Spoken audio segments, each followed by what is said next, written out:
पड़ा होता कि 50-60 लाख लोग मर गए। अगर ये पूछा गया कि इसमें ऑक्सीजन की कमी से कितने लोग मरे, तो उससे सरकार की नाकामी उजागर हो गई होती। यहाँ तक कि जो चुनावी फंड है, चुनाव का जो फंड है, उसके बारे में जब सवाल पूछा गया, उसका वही जवाब देने से इनकार कर दिया गया। और बाद में सर्वोच्च न्यायालय के हस्तक्षेप के बाद तब स्टेट बैंक ऑफ इंडिया ने कुछ जानकारियां हासिल की। लेकिन पीएम केयर फंड के मामले में जो बहुत बड़ा घोटाला है, ध्यान रखिएगा, PM care fund Bharatiya Janata party की सरकार का एक बहुत बड़ा घोटाला है, जिसमें इनके खिलाफ कोई भी कार्रवाई हो सकती है।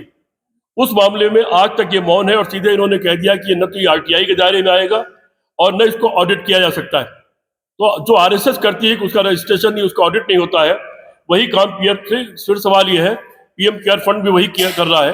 फिर सवाल ये कि उसका नाम पीएम केयर फंड क्यों रखा गया। सवाल यह है कि पीएम की जो उनका जो सील होती है, उसका इस्तेमाल क्यों किया गया। सवाल यह है कि पूरे सरकारी तंत्र के एक दिन की तनख्वाह क्यों काटी गई। ये सारे सवाल इस आरटीआई के दायरे में आते हैं और कांग्रेस पार्टी इन सवालों को लेकर के चिंतित है।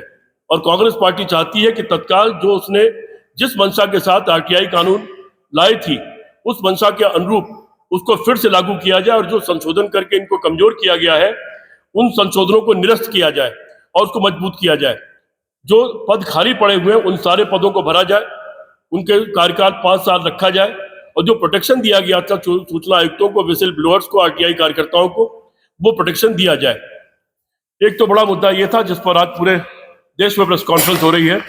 मेरे साथ 2 हमारी महिला नेता बैठी हुई हैं। ये लोग एक मुद्दे से बहुत नाराज हैं। सुधा जी, आप बहुत नाराज हैं, आज आप बहुत गुस्से में थी। मैं खाली इशारा कर देता हूं, भारत की धरती पर एक तालिबानी आया, हम आतंकवादी कहते थे। तो राष्ट्र संघ की जो आतंकवादियों की सूची है, उसमें आज भी उसका नाम आतंकवादी, बड़े आतंकवादी के रूप में दर्ज है। एक विशेष रूप से उसको ये अलाउ किया गया कि वो भारत का दौरा कर सकता है। भारत की जमीन पर आजादी की लड़ाई में भी महिला और पुरुष कंधे से कंधा मिला के लड़े थे और आजादी आने के बाद भारत ने तय किया कि महिला और पुरुष हो, गरीब हो, अमीर हो, सबका अधिकार बराबर होगा, सब एक बराबर होंगे। लेकिन उस आदमी के आने पर देश की आधी आबादी का अपमान हुआ, जिसको लेकर के हमारी सारी महिलाएं बहुत ही नाराज हैं। मैं सुधा जी से प्रार्थना करूंगा कि इस पर जरूर 2 शब्द कहें। करते हैं महिलाओं के अधिकार की, महिलाओं की रक्षा की और महिलाओं को सब कुछ।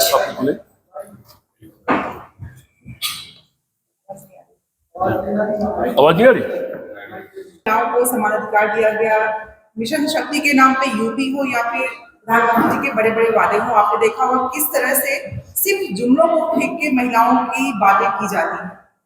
1865 से लेके आज तक के इतिहास में ऐसा कभी नहीं हुआ, जबकि हम अंग्रेजों के चंगुल में थे, तब भी महिलाओं के अधिकारों के लिए, उनको समान रूप से एक साथ समाज में स्थापित करने के लिए प्रयास शुरू हो गए। और आज पत्रकारिता में जो स्त्रियां अपना योगदान दे रही है, उनको हमारे ही देश में आके ये सच में एक ऐसा काम किया गया है इस देश में जो आज तक के इतिहास में नहीं हुआ, स्वतंत्र देश के इतिहास में। उसके बाद भी लोग मौन है और प्रश्न का उत्तर कहीं से नहीं आ रहा है। क्या हम किसी भी विदेशी धरती पे जाके अपने अनुसार कोई कार्य कर सकते हैं? तो आपका उत्तर होगा नहीं। देश में आके अपने दूतावास में भले ही कोई कॉन्फ्रेंस कर रहा हूँ, लेकिन वो हमारे पत्रकारों को समझाई कर सकता है या मना कर सकता है कि हम नहीं जानते थे या उन्होंने अपने दूतावास में किया इसलिए ऐसा हो गया। लेकिन तालिबान के लोग कह रहे हैं प्रेस कॉन्फ्रेंस करके कि हमने ऐसा नहीं कहा था। तो अब प्रश्न बड़ा ये है कि अगर वो लोग कह रहे हैं कि हमने महिला पत्रकारों को नहीं मना किया, तो इस देश में उस प्रेस कॉन्फ्रेंस में जिन महिलाओं को बाहर किया गया वो कौन से लोग थे? इसका कि आपको मालूम है कि आज की डेट में आरटीआई का ही जवाब नहीं दे रहे, तो इसका जवाब भी मिलना बहुत आसान नहीं था। यूपी में जी इस पे दंड लगाए गए थे और जो वसूली हुई थी उसकी अगेंस्ट थी 482 जी। तो मतलब मोटा मोटा ये मान लीजिए साढ़े 24,500 तो माफ हो गए, जो माफ ये जाने जिसके लिए उन्होंने डबल रेट बढ़ाई जी। उसके कितने कर दिए, इसका फिगर वगैरह आपको? इसकी अभी कोई एग्जैक्ट फिगर नहीं है, वो जल्दी ही आप लोगों तक उपलब्ध करा दी जाएगी। है क्या कि आज जो आयोग में तारीख दे रहे हैं उसमें भी केवल टरका रहे हैं। वर्तमान में आयोग की स्थिति क्या है आप लोग जाकर के पता कर सकते हैं, और जनता भी आज की डेट में इन चीजों को जान रही है कि सूचना के अधिकार कानून को कमजोर क्यों किया जा रहा है, और तो समझ रही है। उत्तर प्रदेश में तो आप लगा दीजिए एप्लीकेशन में पड़ी रहती है, मतलब वो 30 दिन के मियाद का कोई मतलब ही नहीं है। आप सेकंड अपील करिए, थर्ड अपील करते रहिए, आप सेकंड अपील भी एक और सबसे बड़ा देते ही नहीं। एक सबसे बड़ा और इन्होंने कानून में बदलाव किया जो भी कुछ दिनों पहले किया है, जिसके लिए हम लोगों ने आयोग में जाकर के धरना भी किया था। वो मुख्य सूचना आयोग के खिलाफ हम लोगों ने एक एप्लीकेशन भी दिया, सारी चीजें उसमें दी कि सेकंड अपील ऑनलाइन कर दिया है। अब फर्स्ट अपील तो आप कर सकते हैं कि सेकंड अपील आप ऑनलाइन ही कर सकते हैं, ये एक नियम ला दिए है। और साथ में पोर्टल कब चलेगा ये उनकी इच्छा के ऊपर है। अक्सर पोर्टल नहीं चल रहा है, और वो पोर्टल ना चलने की वजह से कहीं ना कहीं कानून का उपयोग नहीं हो पा रहा है। जहर देकर मार दिया, जानबूझ के महिलाओं को फिर से उसी तरफ धकेलने की जहां से हम अपने समाज को निकालना चाहते हैं। और ये चूंकि आप सब यहाँ बैठे हुए पुरुष पत्रकार बंधु हैं, मैं आप लोगों से कहना चाहती हूँ कि समाज में हो रही है, इस हो रही है तो आपका भी प्रश्न होना चाहिए, और सीधा प्रश्न सरकार से होना चाहिए कि आखिर किसने ये आदेश किया और कैसे वो प्रेस कॉन्फ्रेंस हुई और महिला पत्रकारों को बाहर क्यों रखा गया। इसका जवाब प्रधानमंत्री से लेके अपने देश के हर एक पद पे, संवैधानिक पद पे बैठा हुआ व्यक्ति को देना पड़ेगा। और ये प्रश्न हम उठाते रहेंगे कि आखिर बातें करने वाले प्रधानमंत्री से लेके क्यों है, ये बड़ा प्रश्न है। इसका उत्तर इस देश को, इस देश की महिलाओं को, हम सबको चाहिए। और मैं ये मांग करती हूँ अपने इस आज उत्तर प्रदेश कांग्रेस की तरफ से कि प्रधानमंत्री जी इसका उत्तर दें कि आखिर किसने आदेशित किया था कि महिला पत्रकार उस प्रेस कॉन्फ्रेंस से बाहर जाए। आरटीआई का मामला है, मैं चाहूंगा कुछ ये अपने विचार में। धन्यवाद। वैसे तो आपने काफी हद तक डिटेल कर दिया आरटीआई के बारे में, जिस तरीके की चीजों से आज आरटीआई जूझ रहा है। उत्तर प्रदेश का आरटीआई कार्यकर्ता एक तरीके से आज असहाय हो चुका है।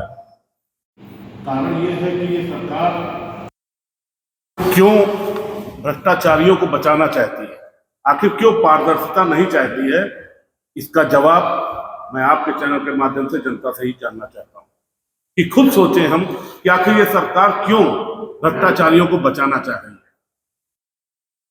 2006 के पहले एक नियम के अंतर्गत 2006 के बाद जिन लोगों पर दंड लगाए जा रहे हैं, वर्तमान में आयोग उनको सूचना की आयोग की धारा 20 के अंतर्गत का सीधा उल्लंघन करते हुए उनके दंड को माफ कर रही है।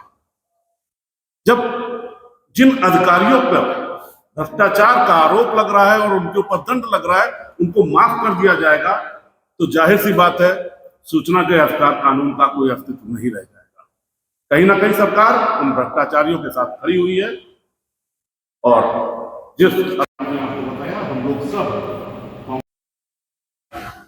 अपनी मांग रख रही है कि इन चीजों को सही किया जाए और जल्द से जल्द पुराने कानून को लागू किया जाए, ताकि आम जनमानस को जनहित में उसका सदुपयोग हो। मेरे वाइस चेयरमैन श्री मनीष श्रीवास्तव हिंदवी जी और आरटीआई डिपार्टमेंट जो हमारा है पार्टी का, उसके चेयरमैन पुष्पेंद्र श्रीवास्तव जी, हमारे वरिष्ठ प्रवक्ता उमाशंकर पांडे जी, हमारी प्रवक्ता सुधा मिश्रा जी, जैनब हैदर जी, दावत जी हमारे साथ हैं। आज तो आप लोगों को कष्ट नहीं देते, लेकिन आज का दिन ऐसा था और एआईसीसी से एक आदेश था। आज पूरे देश में इस मामले में प्रेस कॉन्फ्रेंस हो रही है, पूरे देश के प्रदेश हेडक्वार्टर्स पर। आज सूचना के अधिकार का 20वां सालगिरह है। आज ही सूचना का अधिकार पास हुआ था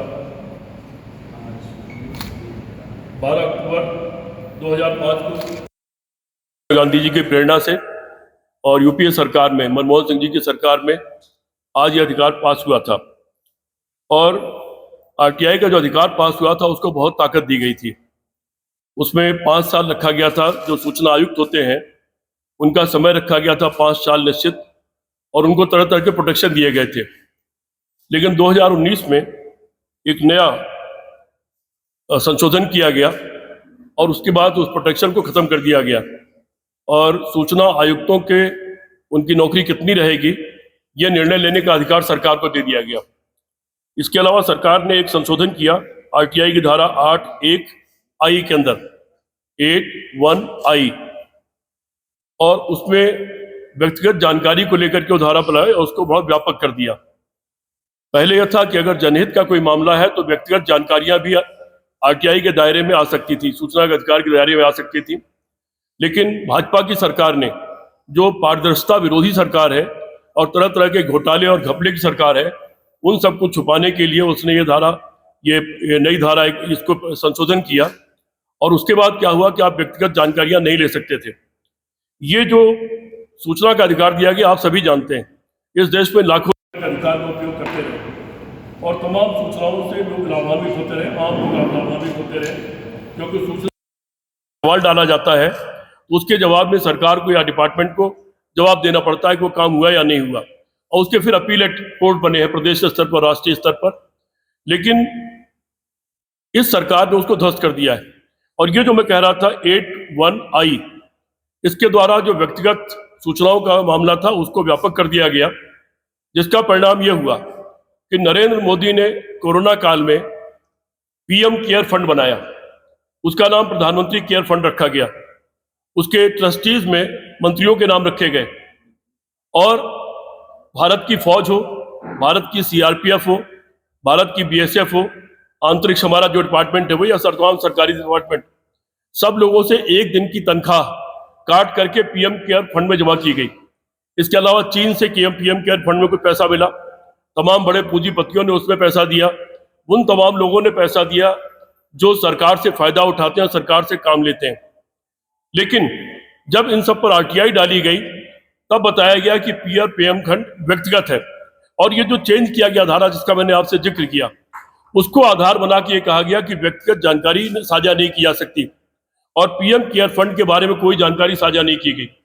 यहां तक कि ऑक्सीजन से कितने लोग मरे, कोरोना में कितने लोग मरे, इन सारी चीजों के बारे में भी कोई जानकारी साझा नहीं की गई। तो ये अपने पाप छुपाने के लिए इन्होंने आरटीआई के एक्ट को कमजोर किया है। और दूसरा, अंजलि भारद्वाज सामाजिक कार्यकर्ता है, इन्होंने एक याचिका दायर की। उस याचिका के बाद तमाम निर्देश दिए गए सरकार को कि सूचना आयुक्तों के जो पद हैं उनको भरा जाए और वो पूरे भरे होने चाहिए। लेकिन सूचना आयुक्तों के तमाम पद खाली पड़े हुए हैं और उनको भरा नहीं जाता है। इसके अलावा एक आरटीआई से मालूम यह पड़ा कि 29 जो राज्य सूचना आयोग हैं उनमें से 7 तो बिल्कुल निष्क्रिय पड़े हुए हैं। देश भर में कुल 4,05,000 अपीलें 29 आयोगों में, प्रदेश के जो आयोग हैं 4,05,000 अपीलें और केंद्रीय सूचना आयोग के पास 23,000। इसके अलावा जो एक अधिकार लागू किया गया, एक विजिल ब्लोअर प्रोटेक्शन एक्ट, ये यूपीए सरकार लाई थी। जो लोग सूचना के अधिकार के अंदर सूचनाएं मांगते हैं, जो विजिल ब्लोअर्स होते हैं, उनको प्रोटेक्ट करने के लिए एक अधिनियम लाई थी यूपीए सरकार। लेकिन उस अधिनियम को अभी तक लागू नहीं किया गया, जिसका परिणाम यह हुआ कि पर्यावरणविद शहला मसूद की हत्या हो गई, जो अवैध खनन के खिलाफ तमाम चीजें उजागर करती रहती थी। और बहुत सारे आरटीआई कार्यकर्ताओं पर जगह जगह हमले हुए और उसके बाद उनको प्रोटेक्शन देने का कोई रास्ता नहीं इख्तियार किया गया। कांग्रेस पार्टी ये लेके आई थी। कांग्रेस पार्टी का मानना यह है कि सूचना का अधिकार केवल एक कानून नहीं है, बल्कि भारत के नागरिकों को संवैधानिक और सामाजिक सशक्तिकरण का माध्यम है और लोकतंत्र को मजबूत करने का माध्यम है। कांग्रेस पार्टी कुछ मांगे रख रही है। कांग्रेस पार्टी की मांग यह है कि 2019 के संशोधन को निरस्त किया जाए और सूचना आयोगों की स्वतंत्रता को बहाल किया जाए।